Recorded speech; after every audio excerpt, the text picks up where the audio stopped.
Welcome to the Prentice Vaughan Show. It's your host, Prentice Vaughan. I got a video from Carrie Cage, and it's about which dice beat the others.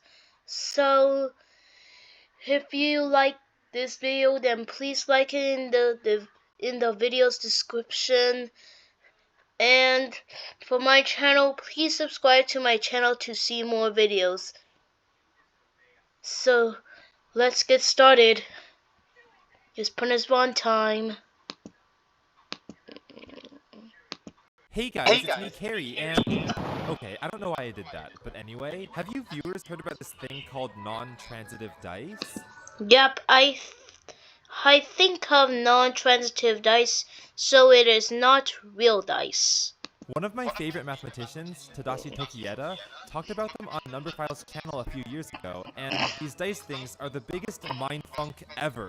Why? Well, suppose... Wow, mindfunk.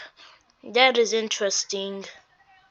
Yellow Carry rolls a normal six-sided die, with the side... Yep, this is a normal six-sided die, and it has all numbers 1 to 6, etc.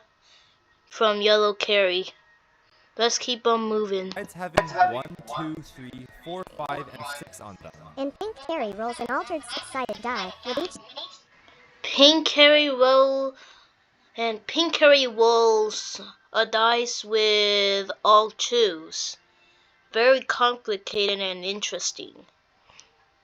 side having a 2 on it. Who's more likely to get the higher score? Obviously Yellow Carry, because that motherfucker rigged this game against me. Mathematically speaking, Wow, why is he so angry?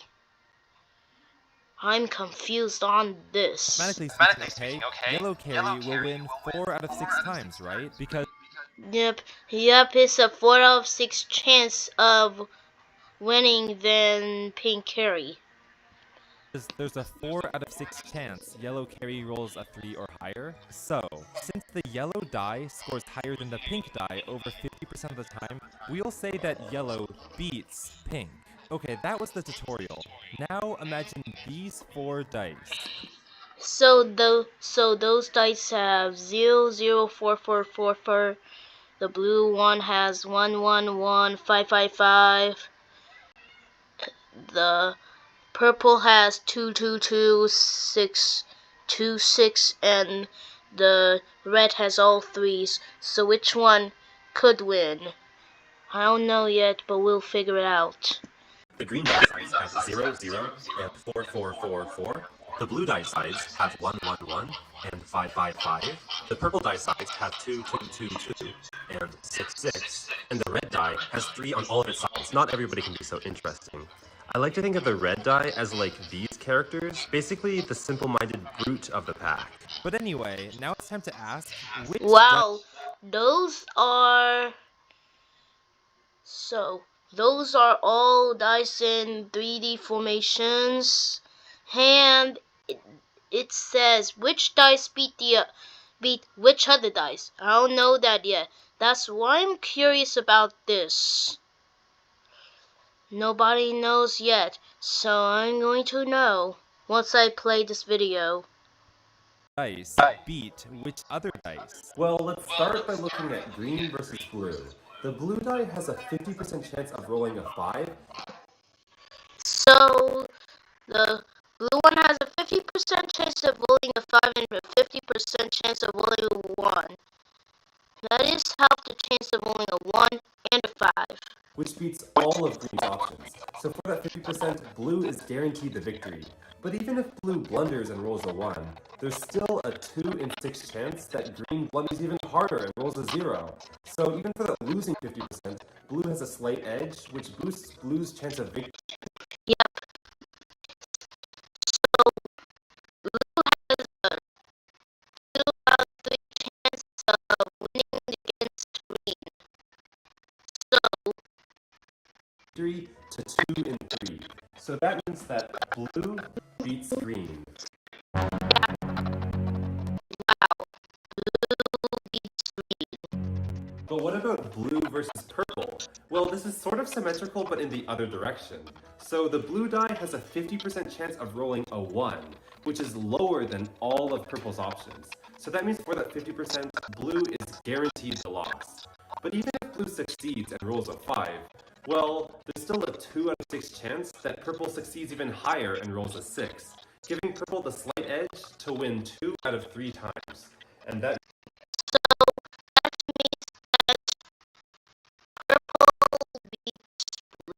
means that purple beats blue. Next, let's take a look at purple versus red. This one is an easy one because red always rolls a 3. So to beat that, purple just needs to roll higher than a 3, which unfortunately only happens 2 out of 6 times. And that means that red beats purple. And finally, let's complete the cycle by comparing red to green. Again, red always rolls a 3, so green just needs to beat that to win, which green will do 4 out of 6 times. And that means that green beats red. Did you notice something unusual about all of this? It's like Wow, those are the 3D effects about this. a four-way cycle. What? What's going on? This is like a four-way cycle. That beats that, that beats that, that beats that, that beats that. Normally, when we think of a skill, let's say boxing, then if person A beats person B, and person B beats person C, then it's obvious that person A is just the strongest of them all, and will also beat person C. Like if you just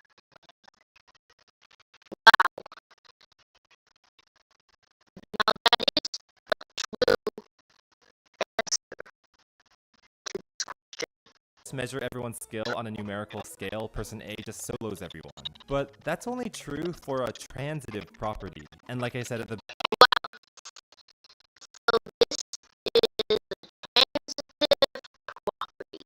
beginning, these dice are not transitive. You So these dice are not transitive. This is a numerical scale. can't just give them numerical scores and rank them. In fact, if you did score them by their average result, aka expected value, they all in essence have the same expected value of 3. So that's So that means that making these dice leaps doesn't affect the outcomes of any matches. So the 4 bills are 4.5 and 4 bills are 1.5. Let's move on. That's not going to help us understand what's going on here. What is going to help? Well, let's start by visualizing a two-way match as a 6 by 6. And this is a 6 basic graph chart. Blues roll and the greens roll. So as you can see that blue is 55511 and green is 004444. 6 grid. The green die's 6 outcomes are on the x-axis, Wow. and the blue die's 6 outcomes are on the y-axis. Then Yes, because this is the x-axis and this is the y-axis. each of these 36 cells represents an equally likely outcome. Yeah, and those are a total of 36 cells. Right now, 1, 2, 3, 4, 5, 6, 7, 8, 9, 10, 11, 12, 13, 14, 15, 16, 17, 18, 20, 22, 23, 24, 25, 26, 27, 28, 29, 30, 31, 32, 33, 34, 35, 46 cells with blue and green. Now, let's compare. Outcome of the match, and we can label them either green or blue depending on who wins. For example, suppose green rolls a 4, then we'd go over horizontally to here, and suppose blue rolls a 5, then we'd go up vertically to here, and sure enough, that cell is colored blue because That is 4, 5. blue's 5 beats green's 4. As expected, more than 50% of this graph is colored blue, which means that blue beats green. We can do So that is 67% chance of blue and 33% chance of green. This graph shows why blue is green. Let's move on. something similar for the other matchups. Blue versus purple, purple versus red, and red versus green. And now we can just see visually that purple covers more area than blue, red covers more area than purple, and green covers more area than red. But hold on, this is an even number of matchups, which means we can try something interesting. What if we transpose every other graph like this? Now, the green dye's result shows up as the x-axis on both graphs featuring green, and so does purple. And on the other hand, the blue dye's result shows up as the y-axis on both graphs featuring blue, and so does red. Why is this useful? Well, now we can sort of superimpose all four graphs on top of each other. This is gonna get messy, so we'll have to bring in the third dimension. Instead of representing the winning die by just coloring that cell that color, why not represent it with the z-axis, the physical height of the cell?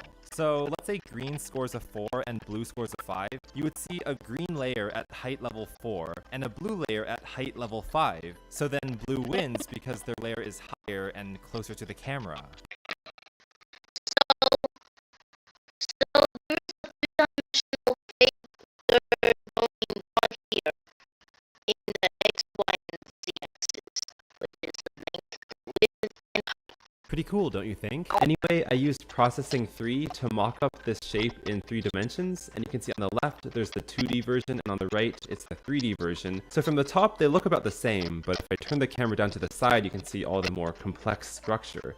So since the x-axis determines the green dye's outcome, you can see that from left to right the green dye changes its height, and for the blue dye it's the y-axis, which is why on the lower end it's 1s and on the higher end it's 5s. So from above we can see that blue indeed wins 24 out of 36 times, which is 2/3, and that's why it wins the match.